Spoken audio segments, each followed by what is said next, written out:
శ్రీశైలం శ్రీ మల్లికార్జున బ్రహ్మరాంబిక అమ్మవార్ల దర్శనానికి భక్తులు బారులు తీరారు. ఈ నెల 19 నుంచి శ్రీశైలం మహాశివరాత్రి బ్రహ్మోత్సవాలు ప్రారంభమై వైభవంగా జరిగాయి. ఇప్పటికే 1,00,000 మంది స్వామి అమ్మవార్లను దర్శించుకున్నారు. శివస్వాములు ఎంతో భక్తి శ్రద్ధలతో ఇరుముడిని స్వామివారికి సమర్పించారు. అదేవిధంగా వేలాది మంది సామాన్య భక్తజనం కాలినడకన స్వామి సన్నిధికి చేరుకున్నారు. లక్షలాదిగా భక్తులు స్వామి సన్నిధికి వచ్చి చేరుకుంటున్న నేపథ్యంలో ప్రధాన ఆలయ ముఖద్వారం నుండి మా ప్రతినిధి బసవరాజు మరింత సమాచారం అందిస్తారు. క్షేత్రం మహాశివరాత్రి వేడుకకు సర్వం సన్నద్ధమైంది. విద్యుత్ దీపాలంకరణతో పుష్పాలంకరణతో ఆలయం ప్రాంగణమంతా ఆలయ అధికారులు ముస్తాబు చేశారు. ప్రస్తుతం మనము విజువల్స్లో గమనించినట్లయితే ప్రధాన ఆలయం వద్ద ఆలయ గోపురం మనం చూస్తూ ఉన్నాము.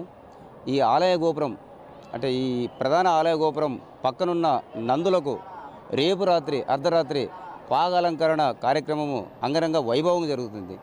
ఈ పాగాలంకరణ ఎంతో విశిష్టత నిష్ఠతో జరగడం వల్ల లక్షలాది మంది భక్తులు అది వీక్షించడానికి చాలా వేచి చూస్తారు, నిరీక్షిస్తారు.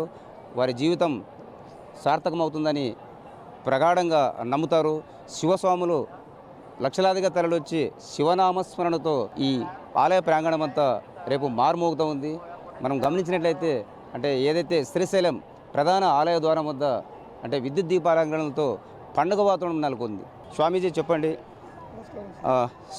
రేపు జరగబో జాగరణ గురించి ఇక్కడ చాలా విశిష్టత ఉంది, మీ మాటల్లో.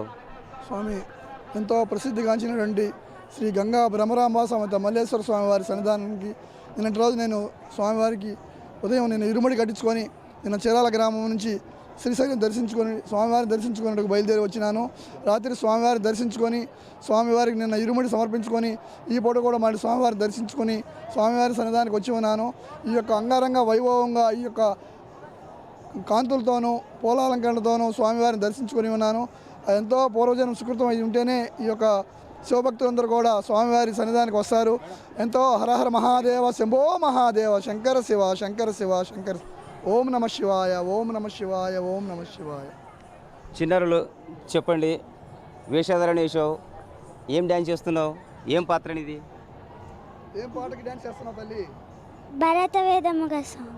భరత వేదానికి వేస్తున్నావు. ఎన్నాళ్ళు ప్రాక్టీస్ చేసావు? 1 వీక్. 1 వీక్ చేసావు. ఎక్కడ, ఏ ఊరినిది? గుత్తి. గుత్తి నుంచి వచ్చావు. ఏం పేరు? వరేణ్య వీక్ష. ఎన్నో క్లాసు? 5th class. ఓకే. దేవుని సన్నిధిలో డ్యాన్స్ చేసావు, ఎట్లుంది నీ ఫీలింగ్, ఎట్లుంది? చాలా హ్యాపీగా. చాలా హ్యాపీగా ఉందా? Okay, very good. అమ్మ చెప్పండి, ఇక్కడ డ్యాన్స్ చేస్తున్నారు, ఇది మొదటి టైమా, ఎప్పుడైనా చేశారా? ఇది మొదటి టైం. ఓకే, మీ పేరు? హర్షిత. హర్షిత. ఎక్కడ? అనంతపూర్ నుంచి వచ్చాను. Okay okay. ఎప్పుడు డ్యాన్స్ ప్రదర్శన చేశారా? చేసాము, కానీ ఇక్కడ ఫస్ట్ టైం. ఇక్కడ ఫస్ట్ టైం. మీరు చెప్పండి, ఎక్కడి నుంచి వచ్చారు? మేము అనంతపూర్ డిస్ట్రిక్ట్ గుత్తి. ఓకే, మీరేం చదువుతున్నారు? మేము 7th క్లాస్. ఓకే. చిన్నారులు ఏదైతే ఈ శ్రీశైలం మహాశివరాత్రి సందర్భంగా ఇక్కడికి వచ్చేసారో మొదటిసారి అంటే వృత్త ప్రదర్శన చేశారు. అంటే ఎంతో ప్రేమతో ఆసక్తితో అంటే గురువులుగా ఆ పర్యవేక్షణలో 1 వీక్ ట్రైనింగ్ చెంది ఇక్కడ డ్యాన్స్ చేసిన పరిస్థితి కనిపిస్తూ ఉంది.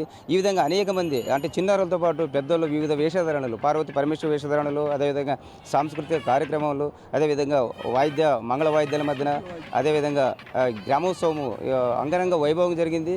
అంటే రేపు అర్ధరాత్రి జరిగే పాగాలంకరణకు సుమారుగా 3 లక్షల పైన భక్తాదులు విచ్చేసే అవకాశం ఉంది. మరి ఈ కార్యక్రమాన్ని అంటే రేపటి రోజు జరగబో కార్యక్రమానికి ఎలాంటి అవాంఛనీయ ఘటనల ఆటంకం లేకుండా ఇప్పటికే రెవెన్యూ, పోలీస్ సిబ్బంది బందోబస్తు చేపట్టడం జరిగింది. మరి రేపు జరుగు కార్యక్రమానికి మనం కూడా వీక్షించి శివుని ఒక నామస్మరణతో తన్మయం చెందుదామని భక్తాదులందరికీ విచ్చేసిన భక్తాదులందరికీ ఆ శివుడు అంత ఆశీస్సులు అందించాలని మనస్ఫూర్తిగా మనం కూడా బీఆర్కే న్యూస్ తరఫున కోరుకుంటూ కెమెరా పర్సన్ బాబితో బసవరాజ్, బీఆర్కే న్యూస్, శ్రీశైల క్షేత్రం.